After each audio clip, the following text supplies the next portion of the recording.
So I'm sure they get a lot of people just screaming at them, where's my crypto? And so being on the front lines of that every day, they probably said, geez, we've got to solve this problem. Maybe we can offer some kind of service for people that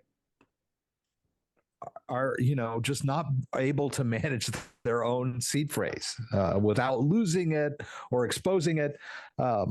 Unfortunately, the service does not prevent people from exposing their seed phrases, because they'll still set up their wallet like they normally do. They'll still have their local copy that they've written down, even if they use the recovery service. So I understand, it's a needed service. The only problem I have with it is the implementation. But I also understand why they implemented that way. There's really no cryptographic way for them to restore someone's device, because cryptographically they need the original device to verify that, oh yeah, this is the same wallet that is backed up this phrase. And if someone has lost their wallet or damaged their wallet, there's no way to verify that. They're usually starting with a blank device when they attempt a recovery. So the only way that they've been able to implement this is by ID verification. And the ID verification may be cryptographically secure. I don't know. Maybe when someone verifies their identity and uploads their KYC documents and their selfie, they create some kind of token or cryptographic key. I don't know. But unfortunately, that type of verification lends itself to, leaking your personal details. And just they've done a cryptographically sound way of storing it in 3 different places with those 3 shards and the Shamir backup and all that great stuff. But just having it out there, even if in custody of 3 different companies, is vulnerable to the collusion of the companies. And really the most, I think the most common way or the most dangerous exposure is to government intervention of some kind. The government can demand that they reveal this information under some kind of new law or subpoena. And even if it's split into 3 shards, all 3 companies are going to need to comply. I think they split up the companies across different countries. I think one is based in the US, one is in the EU. I'm sure that may prevent the government thing, but I think that's the ultimate insecurity of the service, in my view, is that even though it's stored safely and cryptographically, the governments can still demand access if they need it. Now, the government may not have any interest in stealing people's crypto, but they would probably want to know who has what, where it's going, where it comes from, where it goes. They just want to know what everyone's up to. They all pretty much know what we do on social media, and they would really like to know what our financial transactions are doing, the stuff we would like to keep private. Exactly. I think, I still remember even back in maybe around 2019 when governments really started to force exchanges to KYC their customers.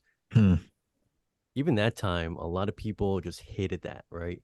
I myself hated that as well.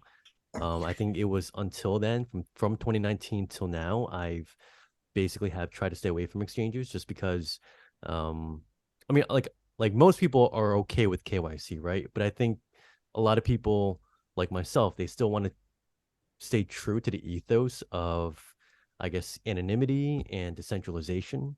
So if there is another alternative way of purchasing crypto, then I'm going to try to find that way. But yeah, no, it's like you said, and I remember listening to your um YouTube video, the first one that came out regarding Ledger Recover, and I think you put it nicely. The way you phrased it as viewing this service as remote self custody, right? Instead of Mm-hmm. local self custody, right?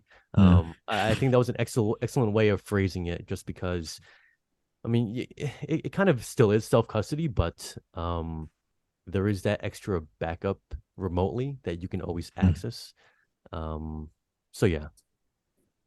If they could figure out a way to make it a remote backup that only you can unlock, that might be better. But as far as I can see, the way they have phrased it, any two of those companies can combine their shard uh, to produce that seed phrase. So if it was a type of remote backup that only you could unlock, I would probably maybe advocate it a little more if they could pull out that KYC stuff. Because I think the Exodus wallet, I haven't used Exodus in a while, but there is a component, or at least there used to be, that you backed something up online that they had that you could use to restore your wallet, but they were not able to access any of your information. It was encrypted.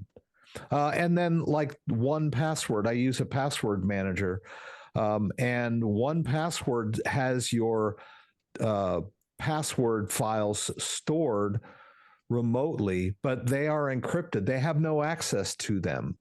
And the only way, if I start a new machine and try to install the 1Password on my new machine, the only way it can be unlocked is by me entering my master password. So, and I have faith in that. Even though my data is stored remotely on their servers, the way they've set it up is I'm the only one that can unlock it. So if Ledger were to implement a scheme similar to that, I would be more behind it. I mean, this ledger conversation, I think it can go on for like hours and hours, right? But one cool thing, I guess, or one thing that I think that can kind of alleviate maybe some users' concerns is that what I did here is that the Ledger Recover service does not support if you have a 25th word as a passphrase.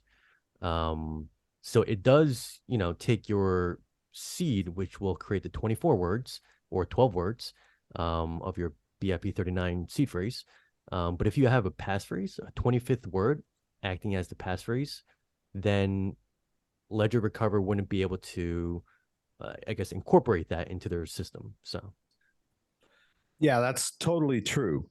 And but it does leave one weakness for the neophyte crypto user, is they could lose their 25th word.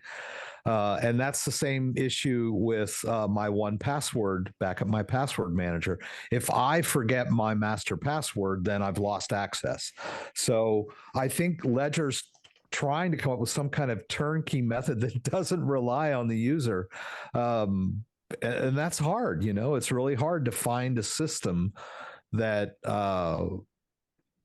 is totally helps the user if they've lost everything, which is usually the case.